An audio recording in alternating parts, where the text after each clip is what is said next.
Scientists behind the first COVID vaccine to be successful in early trials say that its full impact will be felt next year. They call for mass vaccination programs to get normal life back on track, but warn this winter will be hard. The bigger impact will happen until summer.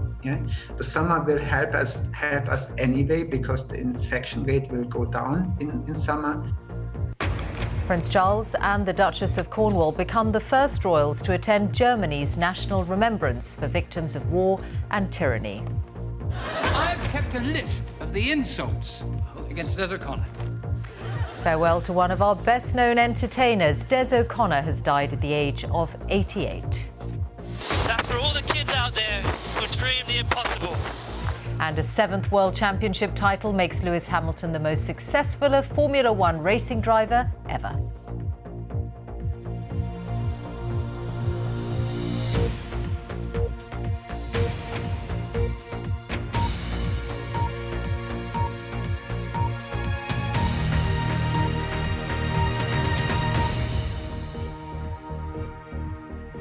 Good evening. One of the scientists behind the first COVID vaccine to emerge from early clinical trials with high levels of success says that it won't start to make a significant difference until next summer.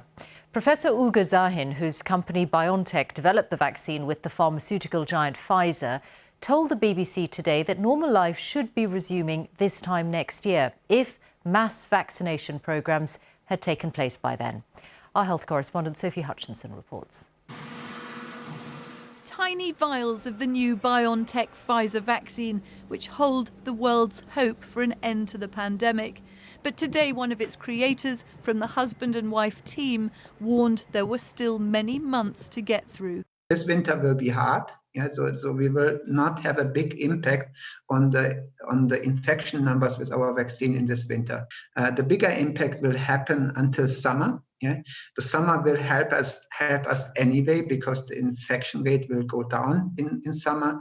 And what is absolutely essential is that we get a high vaccination rate before autumn, winter next year. There are still many unknowns about this new vaccine. How long does immunity from it last? Well, its creators say you might need a jab every year, every 2 years, or every 5 years. It's just too early to tell. And how effective is it in older people? Well, up to 40% of those who took part in this trial that's been deemed so successful were older people, and we should get more data on them in the next few weeks. And will it stop transmission from one person to another? Well, its creators again say that it seems to have been so successful at reducing illness in people that they are very hopeful that it could have a big impact on transmission too. I'm very confident that transmission between people will be reduced by such a highly effective vaccine. Maybe not 90%, but maybe 50%. But we should not forget that even that could result in a dramatic reduction of the pandemic spread. But we won't know for sure until we see the data in a few months. Others have sounded a note of caution about the possibility the virus could mutate and that any successful vaccine needs to be able to adapt at speed. We mustn't take our eye off the ball. The virus is an RNA virus and is highly likely to change, and we need to keep a watchful eye out for that and be able to respond if necessary. But there is genuine excitement about the vaccine, which will be given to those who live and work in care homes as a priority. 10 million doses should be here by the end of the year. Sophie Hutchinson, BBC News. Let's take a look now at the latest figures that have been released on coronavirus. Another 24,962 new infections were recorded in the latest 24-hour period, which means an average of 25,329 new cases per day in the last week. There were an average of 1,656 hospital admissions per day in the week to last Wednesday. Another 168 deaths were reported today. That's people who died within 28 days of a positive COVID-19 test. It means an average of 413 deaths per day in the last week. The total number of UK deaths is now 51,934. The UK's chief Brexit negotiator, Lord Frost, has travelled to Brussels today for more EU trade talks, warning that the process may not succeed. The aim has been for a trade deal to replace the Brexit transition arrangements, which last until the end of the year, which is why time is running out for any deal reached to be approved and implemented. Here's our political correspondent, Nick Eardley. For weeks, Brexit talks have continued in the background. This is Europe's chief negotiator, Michel Barnier, in London last week. But there hasn't been as much progress as some hoped. Are you optimistic, Mr. Barnier? One meeting was described as short and brutal, but both sides agree we've now reached a crunch point. This morning, this man, the UK's chief negotiator, Lord Frost, tweeted, "There has been some progress in a positive direction in recent days." He added, "But we may not succeed. People and businesses must prepare for the change that is coming on the 31st of December. And this was the message from the Environment Secretary this morning. On many areas, progress has been made and agreement exists, and a lot of text has been drafted. There are these sticking points around, for instance, fisheries, around state aid rules. They can be resolved. We're not asking for anything miraculous. We're really asking for what other countries like Norway and Canada already have. And so it should be possible to reach that agreement.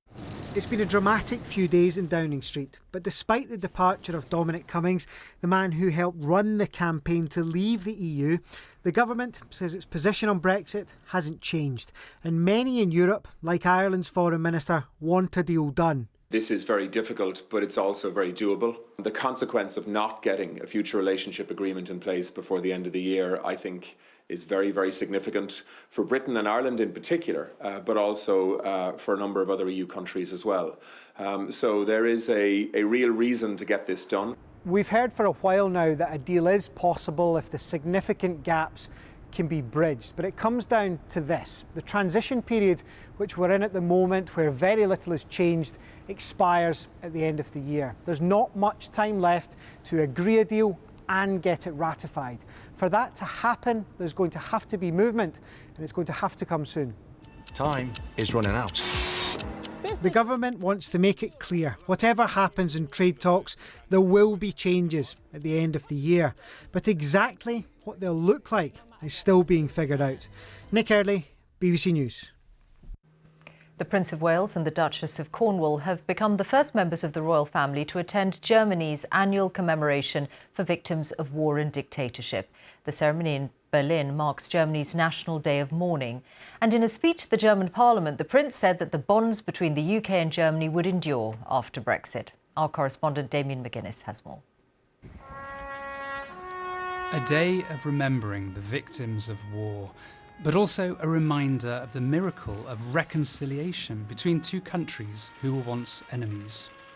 This is the first time that a member of the royal family has come for this commemoration. The meaning of this National Day of Mourning has evolved over the years. For the Nazis, it was about glorifying war, but for modern Germany, it's about pursuing peace and remembering all victims of oppression. A message echoed by the wreath of poppies laid here by Prince Charles. Today's visit comes at a crucial time for the UK's relationship with its near neighbours. In a speech in the German Parliament building, at times speaking in German, Prince Charles said that although the UK has chosen a future outside the European Union, Britain and Germany will remain close. Wir werden immer Freunde, Partner und Verbündete sein. We will always be friends, partners and allies, he said, and called on the two countries to reaffirm their bond for the years ahead. The Parliament building was damaged by the Allies in the Second World War, but it was later redesigned by a British architect, a fitting place to talk about how war can be replaced by friendship. Damien McGuinness, BBC News, Berlin. Tributes have been paid to one of Britain's best-known entertainers, Des O'Connor, who has died at the age of 88. The comedian, singer and television star had a career spanning almost 70 years. Today, he was remembered as a consummate professional and one of the great old-school entertainers. Our arts correspondent David Silito looks back at his life. I've kept a list of the insults against Des O'Connor. Des O'Connor was, in the 70s, famous, a star, and on Morecambe and Wise, the butt of hundreds of gags. But the singer and comedian took it all with good grace. Number one, Eric, I've just heard some good news. Ernie, what good news? Eric, Des O'Connor's got a sore throat. Nothing seemed to dent that clean-cut, deep-tanned optimism. Number two, Ernie, Des O'Connor is a self-made man. Eric, I think it's very nice of him to take the blame. Be sure it's true when you say, I love you, love you, love you. He recorded more than 30 albums in a career that took him from Butlins to Las Vegas to Countdown. He was the ultimate professional, and that's why he worked from his time as a redcoat back in the 1950s until a year or two ago. In his mid-80s, he was still touring with his one-man show and with a two-man show with Jimmy Tarbuck. Aged 85, he was still out there singing, dancing, telling jokes. Loneliness, alone you'll always find me. The son of a dustman from London's East End, he made more than 1,000 appearances at the Palladium, and on television he could look back on more than 40 years of chat shows. But the success always came with a touch of self-deprecation. A little old lady came up to me one day at the stage door. She said, "Mr. O'Connor, I have enjoyed your show." She said, "Here's £5. Could you send me your new LP?" So I said, "Well, you can get it for £3 in the shop, but you don't have to give me £5." She said, "Well, no, because the last time I went into the shop and asked for a Des O'Connor LP, the guy said, 'You're kidding.'" As the decades rolled by, he remained an almost ageless fixture in the schedules. He married 4 times. His 5th child arrived when he was 80. He was never really fashionable, and so never fell out of fashion. Am I, or am I not? It was a career of 60 years of professional, unflappable, good-natured charm. You have my word. Well, that's good enough for me. And when the joke was on him, he was always the first to laugh.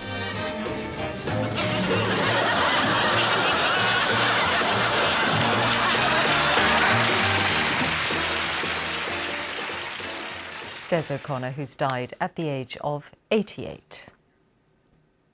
Time now for the sport. Let's join Ollie Foster at the BBC Sports Centre. Hello, Ollie. Evening to you, Michelle. Lewis Hamilton is world champion for a 7th time. He equalled Michael Schumacher's record with an imperious drive to take the checkered flag in treacherous conditions at the Turkish Grand Prix. Here's our sports correspondent, Joe Wilson. It's lights out and away we go. When Formula One meets a slippery track, suddenly it's like ice. Like that. Spin out! One of the early spinners, the black Mercedes of Valtteri Bottas, theoretically Lewis Hamilton's rival for the world title. All Hamilton really had to do was keep going and trust his car. Brakes aren't working, man. The track was drying, but not dry. There's a big difference. Ask Max Verstappen. But for Hamilton, everything was working. He didn't need to win this race. He always needs to win. And like this, he led. Hamilton's 94th Grand Prix victory was its own triumph. Wins the Turkish Grand Prix! He's won more races than anyone. He's now a 7-time world champion, same as Michael Schumacher, the most titles ever. Thank you so much, everyone, for your support. No drivers won more, no drivers travelled further. We dreamed of this as when we were young, and when I was young, when we were watching the Grand Prix, and this is way, way beyond our dreams. And I think it's so important for kids out there to hopefully see this and know that don't listen to anybody that tells you can't achieve something. Dream the impossible. It's now simple. Statistically, in Grand Prix history, he is the best. Joe Wilson, BBC News. The final round at the Masters is underway. The world number 1, Dustin Johnson, was 4 shots clear overnight. The American has moved up to 17 under at Augusta, but now leads by 3 strokes with just 6 holes left to play. 3 days after the euphoria of qualifying for next summer's European Championship, Scotland have lost for the first time in 10 games. A much-changed side went down 1-0 to Slovakia in the Nations League.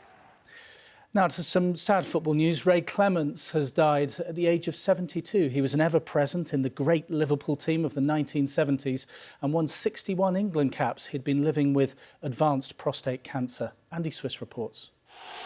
When it came to the art of goalkeeping, few could beat Ray Clemence. That was a supreme save by Clemence. In Liverpool's all-conquering team of the 1970s, Clemence was the cornerstone. His courage and composure key to their success. It brought him 5 league titles, 3 European Cups and legendary status. Even after he moved to Tottenham in 1981, the Liverpool fans welcomed him back like a hero. And a fantastic reception from the Kop. He won the FA Cup with Spurs, as well as 61 caps with England. Only the presence of Peter Shilton prevented him winning more. He later joined England's coaching staff, and across football, there were few more popular figures. He always had time for people. We all, as keepers, have massive highs and desperate lows. And throughout all of that, whether it be a high or a low, you always got the same Ray Clemence smile. Goalkeeper Ray Clemence. But for all his warmth and wisdom, it's for moments like this that Ray Clemence will be best remembered. Oh, what a save! One of England's goalkeeping greats.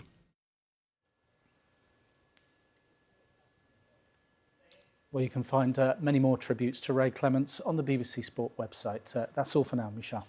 Ollie, thank you very much. And that's all from us for now. I'll be back with the late news at 11:10 tonight. Now on BBC One, time for the news where you are. Goodbye.